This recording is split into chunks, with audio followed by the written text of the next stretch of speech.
नमस्कार, मैं पंडित अमित अवस्थी मृत्युंजय हरिद्वार से आपका स्वागत करता हूं, आपका अभिनंदन करता हूं। मेरे प्रिय साथियों, आज हम बात करने वाले हैं सुभाष चंद्र बोस जी की, जो इतने मेरे पास शब्द नहीं है कि जितने अच्छे क्रांतिकारी थे वो, और इतना ज्यादा उनमें हौसला था कि आप समझ लीजिए ब्रिटिश हुकूमत को हिलाने के लिए उन्होंने आजाद हिंद फौज का गठन किया, और वो आजाद हिंद फौज से वो ब्रिटिश हुकूमत पर आक्रमण करना चाहते थे कि एकदम समाप्त कर देंगे हम ब्रिटिश हुकूमत को, उसके आगे हम झुकने वाले नहीं हैं। वेश बदलने में वो बहुत माहिर होते थे, और आप ये समझ लीजिए कि फिरंगियों को उनके बारे में सोचना पड़ा कि कितना बड़ा नेतृत्व इस व्यक्ति के अंदर है। तो आज हम देखना चाहेंगे कि क्या कारण था, कैसी जन्म कुंडली थी उनकी। तो हम सभी लोग उनकी जन्म कुंडली पर चर्चा करते हैं, देखते हैं, और वीडियो यदि आपको अच्छा लगता है तो आप इसे फॉरवर्ड जरूर करिएगा, ताकि बच्चे बच्चे को सुभाष चंद्र बोस जी के विषय में पता चले। आइए प्रिय साथियों,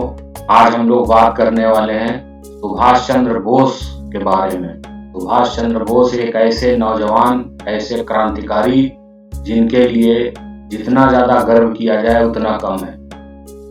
आज हम बात करेंगे इनकी जन्म कुंडली में। 23 जनवरी 1897 में इनका जन्म हुआ, 12:15 में, कटक जो जन्म स्थान इनका दिखा रहा है। और इनकी जो जन्म कुंडली है वो आप देखिए, मेष लग्न की जन्म कुंडली इनकी बन रही है, और मंगल जो ग्रह है इनका वो आप समझिए इनके द्वितीय भाव में बैठा हुआ है। और साथ में चमत्कार वाली बात यह है कि आप देखिए कि शनि जो है वो सप्तम दृष्टि से उस मंगल को देख रहा है, और मंगल भी सप्तम दृष्टि से शनि को देख रहा है। तो शनि और मंगल की जो सप्तम दृष्टि है वो आप समझ लीजिए कि आप ऐसा समझ सकते हो कि शनि का मतलब हो गया बंदूक और मंगल का मतलब हो गया बारूद। तो जब बारूद और बंदूक दोनों एक साथ होंगी तो इस प्रकार का व्यक्तित्व हमारे सुभाष चंद्र बोस जी में था कि वो ब्रिटिश हुकूमत को जो है हिलाने वाले नेताजी, उनसे बड़ा नेतृत्व करने वाला कोई भी व्यक्ति उस समय में नहीं था। सुभाष चंद्र बोस जी की अगर शिक्षा की बात करी जाए तो आप देखिए, गुरु बृहस्पति जो है वो पंचम भाव में बैठे हैं, और जब गुरु बृहस्पति स्वयं पंचम भाव में बैठ जाएंगे तो ऐसे व्यक्ति का क्या व्यक्तित्व होगा, आप खुद अंदाजा लगाइए। गुरु बृहस्पति शिक्षा क्षेत्र में इतना इनको बढ़ा दिए थे कि आप समझ लीजिए कि इन्होंने उस समय सिविल सर्विस पास करने के बाद उस सिविल सर्विस को लात मार दी थी। तो इनको अंग्रेज जो थे, जो ब्रिटिश हुकूमत थी, वो ये देखना चाहती थी कि क्या हिंदुस्तान का ऐसा भी कोई नागरिक है जो इतनी बड़ी जो सिविल सर्विस है उसको भी जो है लात मार दे। तो इस तरीके का इनका व्यक्तित्व था। ये सोच समझ करके ही सारा कार्य करते थे, प्लानर थे बहुत अच्छे, प्लानिंग बहुत अच्छी करते थे। तो जो प्लानिंग करवाने वाला ग्रह है तो आप वो समझ सकते हो, गुरु बृहस्पति जो है वो शिक्षा के भी हैं, और एक अच्छे प्लानर वो तब बन जाते हैं जब उनको शुक्र जो दैत्य गुरु जो है, आप देखिए शुक्र की जो सप्तम दृष्टि है वो गुरु बृहस्पति की दृष्टि, और दोनों की एक दूसरे को मिल रही है। तो शुक्र क्या हो गए, शुक्र हो गए दैत्य गुरु, और गुरु बृहस्पति क्या हो गए, गुरु बृहस्पति हो गए देवताओं के गुरु। तो जब दोनों गुरु एक दूसरे को परस्पर देखेंगे तो इस प्रकार से आप समझिए प्लानिंग इनसे अच्छी कोई कर ही नहीं सकता था। इन्होंने ऐसी प्लानिंग करी कि ये कहते थे कि एक तो हम अंग्रेजों के आगे भीख नहीं मांगेंगे, अंग्रेजों से हम मुकाबला करेंगे। फिर इन्होंने सोचा कि 2, 4, 5 नौजवानों से कुछ नहीं होने वाला है, हमें एक बड़ी सेना की जरूरत होगी। अब बड़ी सेना कहां से लेकर के आए, क्या करें। तब इन्होंने अपना देश जो है वो छोड़ा, और कई देशों का दौरा करते हुए आप समझ लीजिए कि वियतनाम है और आपका जर्मनी है, सब बहुत सारे देशों में इन्होंने जो है भ्रमण किया, और इन्होंने आजाद हिंद फौज नाम की एक सेना बनाई।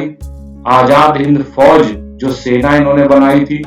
वो इसी वजह से बनाई थी कि ब्रिटिश हुकूमत से मैं अपने इतने सारे सैनिकों से ले करके चलूंगा और उस पर ही आक्रमण कर दूंगा। तो आप समझिए कि एक किस तरीके का व्यक्तित्व होगा। आज कोई सरकार के खिलाफ नहीं बोल सकता, सत्ता के खिलाफ नहीं बोल सकता, किसी आप समझिए छोटे से छोटे राजनेता के खिलाफ नहीं बोल सकता, लेकिन ये सत्ता को हिलाने वाले इस तरीके से हमारे जो है सुभाष चंद्र बोस जी थे। आप अगर इनका देखो कि दसम भाव जो है, तो दसम भाव में राहु, सूर्य, बुध ये 3 ग्रहों की युति हो गई है। तो राहु और सूर्य आप समझिए जब ये दोनों एक साथ बैठ जाते हैं तो वैसे तो ये ग्रहण दोष बना लेते हैं, लेकिन बुध भी इनके साथ बैठा हुआ है तो वो ग्रहण दोष जो है वो काफी हद तक जो है आप समझिए इनके मतलब फेवर में कहा जा सकता है, इस तरीके से था। और इनका जो व्यक्तित्व है, सबने इतिहास की किताबें पढ़ी हैं, सब देख रहे हैं, सब समझ रहे हैं कि इनका कितना अलौकिक जो है इतिहास रहा है। इनके बारे में कुछ भी बताया जाए तो आप समझ लीजिए कि वो कम है, आप ये समझिए। तो मैं तो सुभाष चंद्र बोस को बहुत अधिक जो है मतलब मानता हूं कि हाँ ये इन्होंने इस धरती पर जन्म लिया और जन्म लेकर के इन्होंने इस भारत माता को भी गौरवान्वित किया और हम लोग जो है इनके ऋणी हैं, कभी ऋण इनका चुका नहीं सकते। आज मैं इनके व्यक्तित्व को जब समझ रहा हूं, मैंने जब जन्म कुंडली भी देखी तो मुझे समझ में आया कि हाँ ग्रह हो तो इस तरीके से हो, जन्म कुंडली हो तो इस तरीके से हो कि आप देखिए कितना बड़ा क्रांतिकारी जो है वो जन्म कुंडली से ही समझ में आ रहा है कि मंगल और शनि एक दूसरे को देख रहे हैं परस्पर, शुक्र और गुरु एक दूसरे को परस्पर देख रहे हैं, राहु सूर्य के साथ युति बना करके बैठा हुआ है। तो इस प्रकार की जन्म कुंडली जब भी किसी की होगी तो समझ लीजिए वो क्रांति की मशाल जलाने वाला ही व्यक्तित्व होगा। आप ये समझिए जितने भी विद्यार्थी होंगे जो जन्म कुंडली देख रहे हैं, सीख रहे हैं, समझ रहे हैं, उनको ये सब समझ में आ रहा होगा और बहुत हद तक वो समझ गए होंगे कि जन्म कुंडली जो है वो किस प्रकार से देखी जाती है। इसको मैं संक्षिप्त में ही बताना चाहूंगा और बाकी जो है आप लोग ये समझ सकते हो कि इनका मेष लग्न था, वृषभ इनका जो है जहां पे मंगल ग्रह बैठा हुआ है वो वृषभ राशि है, मिथुन जहां 3 नंबर लिखा है वो मिथुन राशि का है, 4 नंबर जो लिखा हुआ है वो कर्क राशि है, उसमें केतु बैठा हुआ है,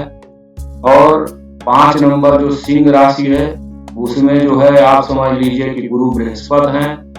इनकी जो अपनी कुंडली की राशि है जहां चंद्रमा बैठा हुआ है वहां से राशि देखते हैं तो 6 नंबर लिखा है तो इनकी कन्या राशि है, 7 नंबर जहां लिखा है वो तुला राशि का है, 8 नंबर जहां लिखा हुआ है वो इनका अष्टम भाव हो गया, वहां शनिदेव बैठे हुए हैं, 9वां नंबर जो है भाग्य का भाव है इनका जो जहां 9 नंबर लिखा हुआ है, 10 नंबर जो है इनका आप समझ सकते हो कि करियर का भाव समझ लो या आप ये समझ लो जो इन्होंने इतना सब जगह घूमे फिरे, कई देशों में गए, तो ये सारी स्थितियां जो हैं वो इनकी जो है 10वें भाव से ही समझ में आ रही हैं, क्योंकि राहु जो है वो उसकी जो आप देखोगे तो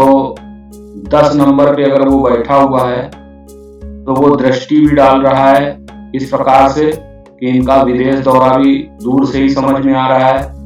और सूर्य और बुध जो है इनके साथ बैठे हैं तो वो अपने आप में एक अलौकिक है ही है, और शुक्र जो है वो ग्रह इनका बैठा हुआ है जो गुरु बृहस्पति को लगातार देख रहा है,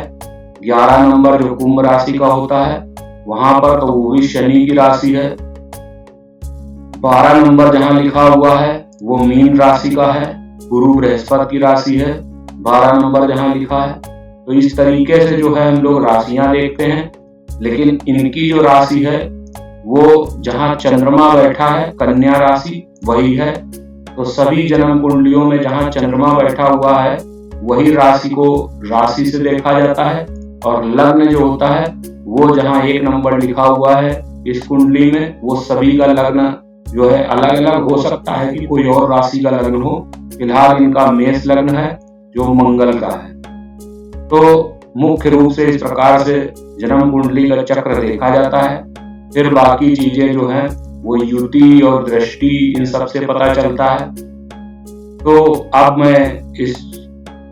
जो वीडियो है इसको मैं विराम करना चाहता हूं। आप लोगों को अगर अच्छा लगा है और जन्म कुंडली आपको लग रही है कि नहीं हाँ प्रभावशाली है,